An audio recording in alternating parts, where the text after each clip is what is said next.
This is wild, but your boy is going to significantly reduce his investor. Y'all already know I like to stash money away. I like to do the investment thing. I got some decades of work left in me. They're gonna have to take me out of the office on the gurney because I'm too nice at what I do and I enjoy it and it's not stressful for now at least. But I am going to significantly reduce our investments in the household. We got a reason about why we're going to do it.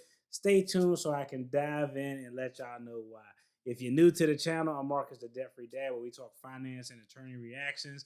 Hey, we like to react to what's going on in the world. We try to tie it back to the money. Sometimes we can't. And occasionally we like to dive in and see what our progress is on the finance side of the game. Now, if you're new to the channel, you haven't watched before, y'all know I'm recently about to start I'm about to start a new job. I had about 6 months of where I took a 50% pay cut because, hey, my employment, the contract was up. I was trying to find something comparable. I didn't want to get caught up in something long term that I knew I didn't want to do. So I just kind of played it by ear. But with a 50% loss, it really was tough because we just had enough money coming in to pay all of the essentials. But that 6 months really knocked me off of our financial goals of wiping out the final student loan. Right now, I owe about $34,000 in student loans. And the beginning of 2021, it was about $110,000. So we made significant progress. But as my employment was winding down, we was like, you know what? Let's stack up the emergency fund just in case. We don't know how long we may be without the usual income we have. So let's just kind of plan ahead. So that's what we did. We planned ahead. Now that things are balancing out, the income is going to get back to where it should be or where it normally is. Now we have to make some adjustments. And one of those adjustments is reducing our investments. Normally, before we started this debt-free journey, we were investing 20 to 22% of our income. During the debt-free journey, we decreased it to between 15%. Then at one point, we got it down to about 12%. Now we're going to take it down to 5%. We are only going to invest 5% of our income into our investment accounts. I know that sounds crazy. A lot of people wondering why. Well, there are a few reasons. Reason number one is because in 2001, we had a goal. The one thing that we did a lot of dumbass stuff with our money, but the one thing that we did that was smart, we always invested our money. And so in 2001, we actually kind of hit a goal. And what that goal was, we had enough money in our investment accounts to where if we didn't invest another dime, by the time we turned 65, we would reach what our retirement goal is as far as to have funds available for us to pull out of in our investment account. So we reached that goal. And I already said it on the channel. It was like 1.4, 1.5 M's. We ain't got that, but hey, if we don't touch what we got, let it grow for a couple decades, it'll be there. So that's point number one. Point number two, I really want to get rid of this last $33,000 that I owe on my student loan.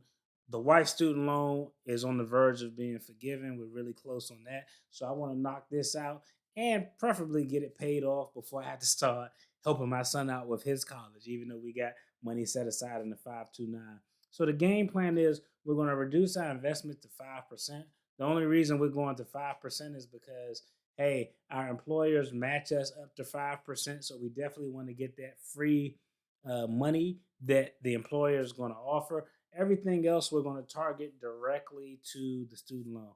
Now, we may have some other things that come up along the way, maybe some car repairs, maybe a house repair, maybe an impromptu emergency, but we do have an emergency fund. So the expectation is that things shouldn't throw us off of our trajectory, off of our course too hard. The ultimate goal is to try to have this $33,000 paid off in 12 to 14 months. I'm actually going to shoot to do it a little bit sooner. How are you going to do that? Well, one of the things that I'm going to do is, hey, I have income coming in from other revenue streams, not to mention this YouTube channel. I also do Instacart occasionally. So I'm going to target a lot of that money to go towards that debt because I really wanted to get it off of my back. So that's the reason why we're reducing our investments from the 12 to 15% that it was at down to 5%. Now, the game plan is once we take care of our student loans, we're going to max out everything. We're going to max out 401k, Roth, you name it, we're going to max it out. That way, we can just wipe our hands clean because retirement money that's going to that is really set on autopilot. Anything that we would do outside of that would solely be extra. Y'all let me know what y'all think in the comments. If you could wipe out your debt in 12 to 14 months, would you reduce your investments down to 5%? Or do you think the time value of money is more important?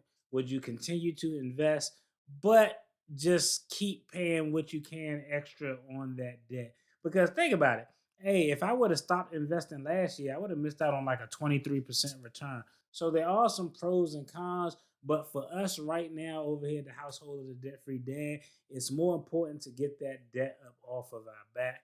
So I think we're going to go the route of reducing everything to 5% investments, tackle the debt, knock that out, raise investments back up, and then just, move from there. Again, if you enjoyed this video, check out the video on the screen. There's going to be more content related to finance and attorney reactions.